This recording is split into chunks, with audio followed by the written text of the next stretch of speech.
Online వేదికగా జరుగుతున్న మోసాలు రోజు రోజుకు పెరిగిపోతున్నాయి.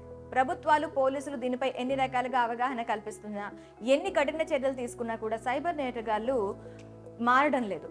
పైగా నేటి కాలంలో సోషల్ మీడియా వేదికగా ఇలాంటి దారుణాలకు పాల్పడుతున్న వారి సంఖ్య బాగా పెరిగిపోతుంది. తాజాగా ఘరానా మోసం ఒకటి వెలుగులోకి వచ్చింది. సోషల్ మీడియాలో తన luxury lifestyle, high profile ఫోటోలతో జనాలను బురిడి కొట్టించి ఒకటి కాదు, రెండు కాదు, ఏకంగా 22,000 కోట్లకు టోకరా వేశాడు. అయితే అంత భారీ మోసం చేసిన వ్యక్తి వయసు చాలా ఎక్కువ అని మీరు అనుకుంటే పొరపడినట్లే.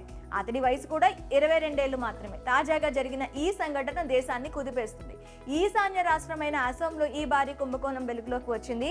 స్టాక్ మార్కెట్ పేరుతో ఓ యువకుడు ఏకంగా 22,000 కోట్లు దోచేశాడు.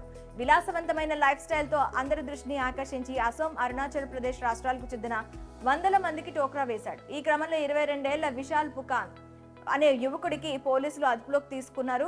అసోంకు చెందిన విశాల్ పుకాన్ అనే యువకుడు తన luxury lifestyle, high profile తో పలువురిని ఆకర్షించాడు.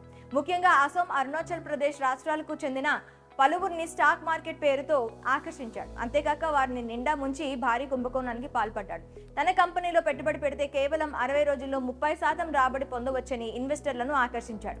అతని మాటలు నమ్మి పెట్టుబడులు పెడితే వేల కోట్ల రూపాయలు మోసాలకు పాల్పడ్డాడు. అంతేకాక ఫార్మాస్యూటికల్స్, ప్రొడక్షన్, నిర్మాణ రంగాల్లో డొల్ల కంపెనీలు స్థాపించాడు. అసోం సినీ పరిశ్రమలోనూ పెట్టుబడులు పెట్టి అక్రమంగా కోట్లాది రూపాయలు సంపాదించాడు. ఇలా సాగుతున్న అతడి మోసాలు తాజాగా గువాహటీలో ఓ స్టాక్ మార్కెట్ మోసానికి సంబంధించిన కేసుతో వెలుగులోకి వచ్చింది.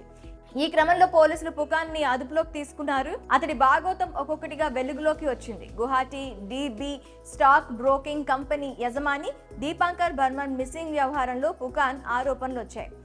ఈ క్రమంలో అతడి ఈ భారీ కుంభకోణం కూడా బయటపడింది. పుకాన్ కదలికలపై నిఘా పెట్టిన పోలీసులు విస్తుగొల్పే విషయాలు తెలిసాయి. పుకాన్ సోషల్ మీడియా ద్వారా ఇన్వెస్టర్లను ఆకర్షించి కోట్లు మోసాలకి పాల్పడినట్లు ఆరోపణలు వెలువెత్తడంతో సెప్టెంబర్ 2 రాత్రి పుకాన్ ఇంటిపై పోలీసులు దాడి చేశారు. ఈ తనిఖీల్లో పలు కీలక పత్రాలు పోలీసులు స్వాధీనం చేసుకున్నారు. పుకాన్ తో పాటు అతని మేనేజర్ బిప్లబ్ ను అదుపులోకి తీసుకున్నారు. ఇద్దరిపై నాన్ బెయిలబుల్ కేసు కింద కేసులు నమోదు చేశారు. దీనిపై అసోం ముఖ్యమంత్రి తీవ్రంగా స్పందించారు. పుకాన్ కేసుతో పాటు అన్ని ట్రేడింగ్ మోసాలపై సమగ్ర విచారణకు సీఎం ఆదేశించారు. ఆన్లైన్ స్టాక్ మార్కెట్ పెట్టుబడులు, ఇతర ట్రేడింగ్లు, మోసాలు విషయంలో అప్రమత్తంగా ఉండాలని ప్రజలకు సూచించారు.